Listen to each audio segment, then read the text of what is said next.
بسم اللہ الرحمن الرحیم۔ ویلکم ٹو حیا الاسلام یوٹیوب چینل۔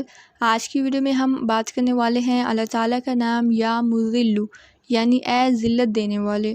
اس کا ایک وظیفہ بہت ہی خاص ہے۔ جو لوگ پریشان ہیں، کسی حسد کرنے والے سے، کسی ظالم سے، کسی دشمن سے پریشان ہیں اور محفوظ رہنا چاہتے ہیں، تو ان کو چاہیے کہ وہ 75 مرتبہ یا مذل پڑھیں اور سجدے میں سر رکھ کر دعا کریں کہ اللہ تعالیٰ ہمیں اس فلاں دشمن سے یا حاسد سے یا کسی ظالم سے آپ کو خوف ہے تو اس کا نام لے کر دعا کریں۔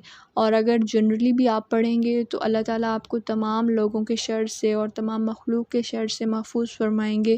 تو یہ بہت ہی زبردست وظیفہ ہے، آپ اس کو ضرور کریں اور جس سے بھی آپ کو پریشانی ہے اس کو ذہن میں رکھتے ہوئے یہ دعا ضرور کریں۔ امید ہے آپ لوگوں کو ویڈیو اچھی لگی ہوگی۔ Please like and share this video, subscribe my channel. Thank you and اللہ حافظ۔